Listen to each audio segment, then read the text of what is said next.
Assalamualaikum warahmatullahi wabarakatuh. Perkenalkan, saya Mandi Dasari. Di sini saya akan menjelaskan tentang kedudukan dan fungsi bahasa Indonesia.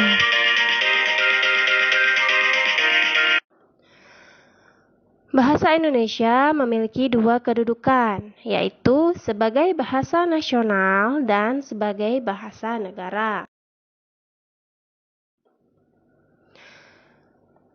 Sebagai bahasa nasional, bahasa Indonesia memiliki 4 fungsi. Yang pertama, lambang kebanggaan nasional. Yang kedua, lambang identitas nasional. Yang ketiga, alat pemersatu berbagai-bagai masyarakat yang berbeda-beda latar belakang sosial, budaya, dan bahasa. Dan yang terakhir, alat perhubungan antar budaya dan antar daerah.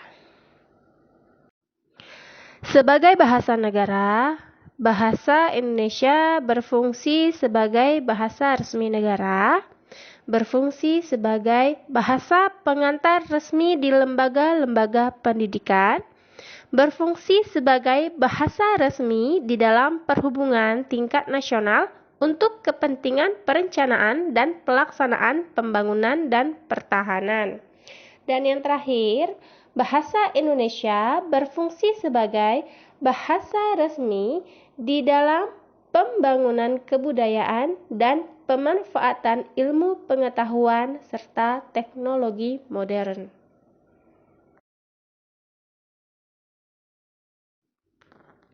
Sikap bahasa berhubungan dengan 3 hal.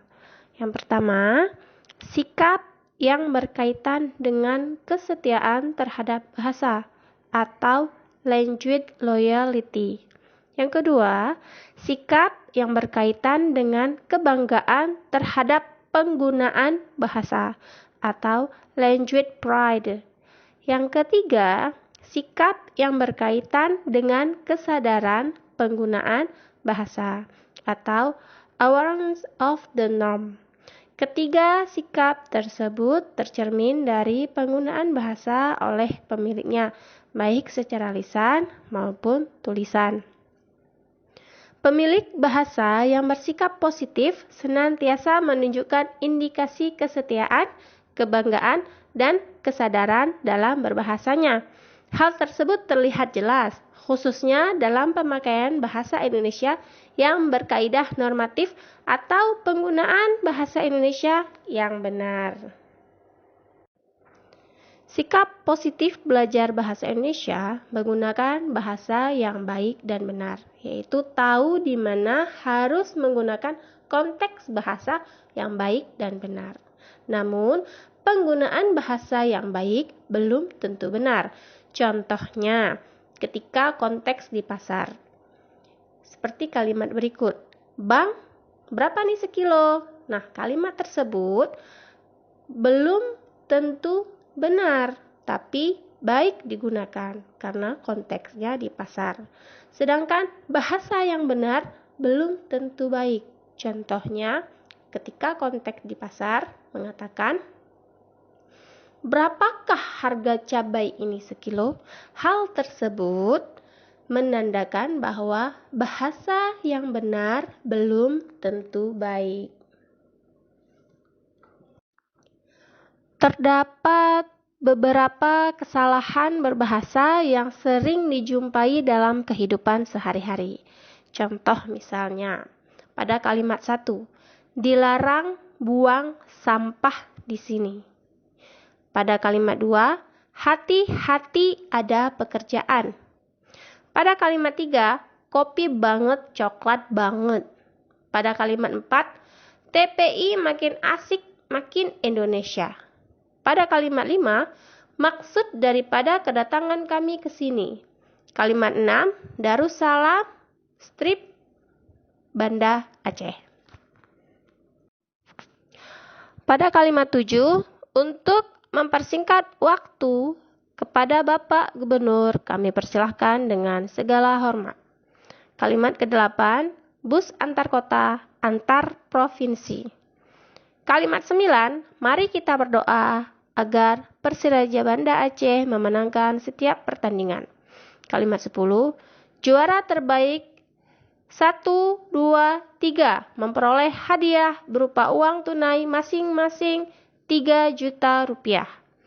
Kalimat ke-11, Anda memasuki kawasan tertib lalu lintas dan wajib helm. Kalimat ke-12, Anda memasuki kawasan wajib berbusana muslim. Ke-12 kalimat ini sering sekali kita jumpai dan sering sekali kita gunakan dalam konteks apapun. Contoh pada kalimat 7. Untuk mempersingkat waktu kepada Bapak Gubernur kami persilahkan dengan segala hormat. Nah, kalimat seperti ini seringkali kita dengar pada acara-acara resmi maupun acara-acara pelantikan atau sebagainya. Ternyata kalimat seperti ini termasuk ke dalam salah satu kesalahan berbahasa. Sekarang coba kita lihat di mana kesalahan ke-12 kalimat tersebut. Analisis kalimat yang pertama. Dilarang buang sampah di sini. Nah, ternyata pemakaian kata depan di itu tidak sesuai dengan konteks bahasa. Kenapa tidak sesuai? Karena menimbulkan makna ganda ya. Kenapa makna ganda? Dilarang buang sampah di sini. Itu artinya sampah yang ada di sini itu dilarang dibuang. Nah, itu yang pertama. Yang kedua, itu hati-hati ada pekerjaan. Nah, ada pekerjaan kok hati-hati ya? Seharusnya kan kita senang ada pekerjaan. Dapat kerja gitu ya. Itu juga salah. Yang ketiga, kopi banget, coklat banget. Ini jelas salah ya. Yang keempat itu TPI makin asik, makin Indonesia. Yang kelima, maksud daripada kedatangan kami ke sini. Maksud daripada. Ini salah ya. Yang keenam itu Darussalam garis tanda hubung Banda Aceh. Itu juga salah. Tanda hubungnya yang salah. Nah, jika dia mau menyatakan dari Darussalam sampai Banda Aceh itu seharusnya tidak menggunakan tanda hubung ya, melainkan menggunakan tanda koma. Kenapa? Karena Darussalam itu bagian dari Banda Aceh. Nah, yang ketujuh ini untuk mempersingkat waktu. Ini salah. Kenapa salah? Waktu itu tidak bisa disingkat. Maka mempersingkat waktu itu tidak tepat. Yang kedelapan, bus antar kota, antar provinsi. Jika kata antar tidak digabungkan dengan kata setelahnya, maka ini artinya bus ini mengantarkan kota dan mengantarkan provinsi ke tujuannya. Itu dia. Jadi, jika yang dimaksud bus antar kota, antar provinsi itu hubungan antar kota, antar provinsi, itu harus digabung. Dan yang kesembilan, mari kita berdoa agar Persiraja Banda Aceh memenangkan setiap pertandingan. Ini maksudnya berarti Persiraja itu diharapkan untuk bisa mengalah dengan tim lainnya agar tim lain itu bisa menang. Karena kan memenangkan. Tuh. Yang ke-10, juara terbaik. 1, 2, 3. Yang ke-11, Anda memasuki kawasan tertib lalu lintas dan wajib helm. Kalau ada Anda memasuki kawasan tertib lalu lintas, berarti ada kawasan yang tidak tertib lalu lintas. Sama seperti yang 12. Anda memasuki kawasan wajib berbusana muslim, berarti ada kawasan yang tidak wajib berbusana muslim di situ.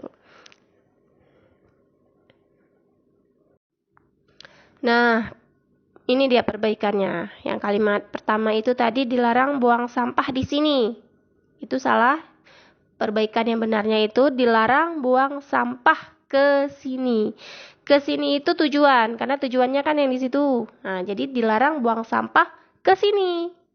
Gitu, bukan dilarang buang sampah di sini. Ya, seperti itu. Nah, yang kedua, hati-hati, jalan Anda sedang diperbaiki. Perbaikannya. Kalau tadi kan hati-hati ada pekerjaan. Kalau ada pekerjaan ya kita senang lah. Ya kan? Dapat kerja gitu. Kalau ada pekerjaan pasti banyak orang yang melamar. Itu dia. Oke, jadi yang ketiga tadi kopi banget ya. Ya, kopi banget. Nah, itu bukan bahasa baku. Yang bakunya sangat terasa kopinya.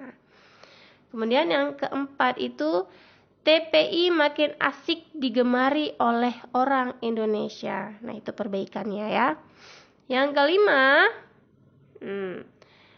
kelima tadi, maksud daripada kedatangan kami ke sini. Nah, itu salah. Yang benarnya itu maksud kedatangan kami ke sini. Daripadanya itu salah ya. Yang keenam tadi, Darussalam strip Banda Aceh. Salah, yang benarnya strip itu diganti dengan tanda koma. Kenapa tanda koma? Karena Darussalam itu masih bagian Banda Aceh.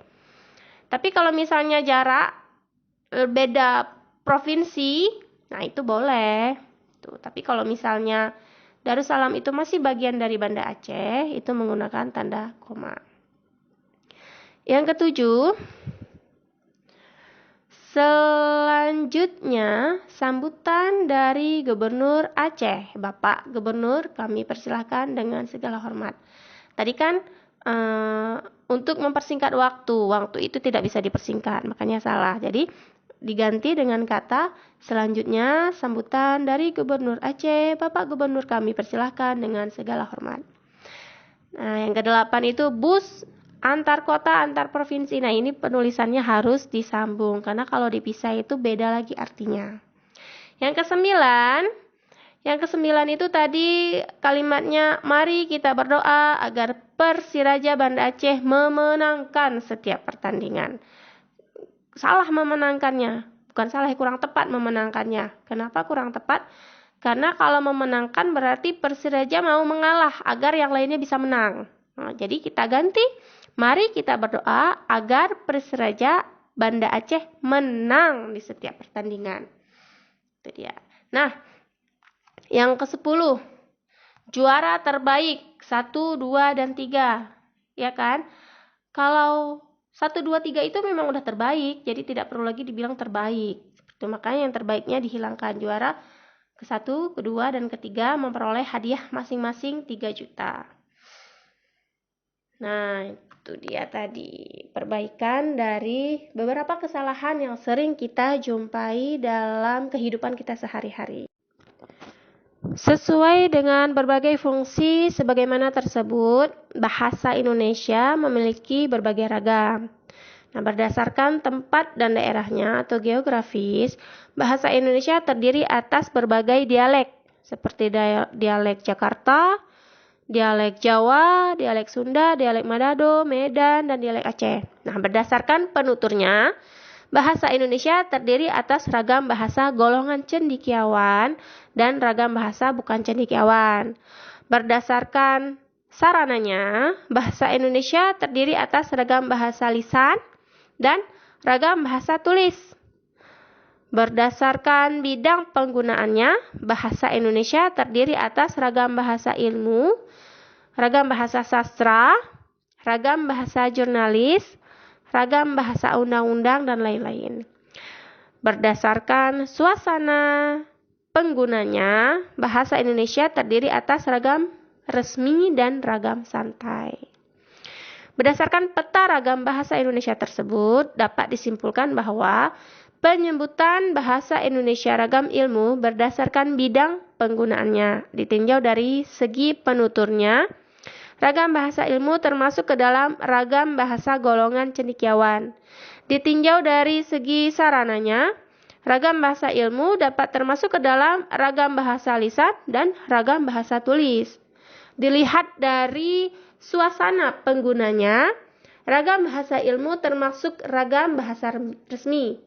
Dipandang dari segi geografis, ragam bahasa ilmu tidak termasuk ke dalam suatu dialek manapun karena ragam bahasa ini digunakan oleh cerdik pandai di seluruh pelosok tanah air dalam iklim ilmiah. Dengan demikian, ragam bahasa ilmu adalah ragam bahasa yang tidak termasuk suatu dialek, yang dalam suasana resmi, baik lisan maupun tulisan, digunakan oleh para cendekiawan untuk mengomunikasikan ilmunya.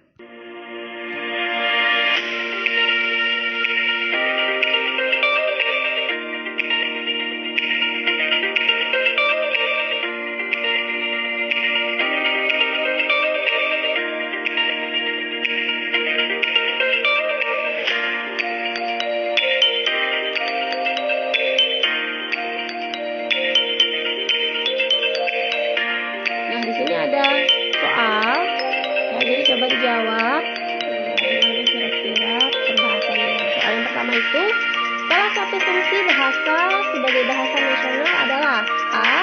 Bahasa resmi negara, B. Bahasa pengantar resmi di lembaga pendidikan, C. Bahasa resmi di dalam perhubungan tingkat nasional, D. Alat resmi di dalam pembangunan kebudayaan dan teknologi, serta E. Alat perhubungan antar budaya dan antar daerah. Kira-kira mana jawabannya yang benar? Nah, nomor 2. Yang dimaksud sikap positif terhadap belajar bahasa Indonesia adalah A. Menghargai bahasa Indonesia, B. Menganggap bahasa Indonesia merupakan bahasa pemersatu bangsa, C. Mendukung penggunaan bahasa Indonesia yang baik dan benar, D. Mencintai bahasa Indonesia, E. Mengakui bahwa belajar bahasa Indonesia itu penting. Soal nomor 3. Penggunaan bahasa Indonesia yang benar terdapat pada A. Jangan buang sampah di sini. B. Hati-hati ada pekerjaan. C. Maksud daripada kedatangan kami ke sini. D. Bus antar kota, antar provinsi. E. Mari kita berdoa agar Persiraja Banda Aceh menang di setiap perlombaan. Nah, kira-kira yang mana jawaban yang benar? Tadi sudah kita bahas ya. Kira-kira apa pilihan jawabannya? Oke, soal nomor 4. Yang termasuk ragam bahasa berdasarkan penuturnya adalah A. Dialek Aceh, B. Bahasa ilmu, C. Bahasa golongan cendekiawan, D. Ragam bahasa lisan, atau E. Ragam resmi. Nomor 5. Yang termasuk sifat ragam bahasa ilmu adalah A. Ragam bahasa ilmu merupakan suatu dialek, B. Ragam bahasa ilmu merupakan ragam bahasa non-resmi, C. Ragam bahasa ilmu digunakan oleh para cendekiawan, D. Ragam bahasa ilmu tidak digunakan oleh para cendekiawan, E. Ragam bahasa ilmu merupakan ragam bahasa santai. Nah, ini sedikit soal untuk mengulang-ulang kembali materi. Kira-kira jawabannya mana? Tadi sudah kita bahas ya. Oke, cukup sekian atas perjumpaan kita hari ini. Membahas tentang kedudukan dan fungsi bahasa Indonesia. Insya Allah minggu depan kita jumpa lagi dalam materi ejaan bahasa Indonesia. Oke, mohon maaf kalau ada kesalahan karena kesempurnaan itu hanya milik Allah dan kesalahan itu hanya milik manusia. Jadi kurang saya mohon maaf. Assalamualaikum warahmatullahi wabarakatuh.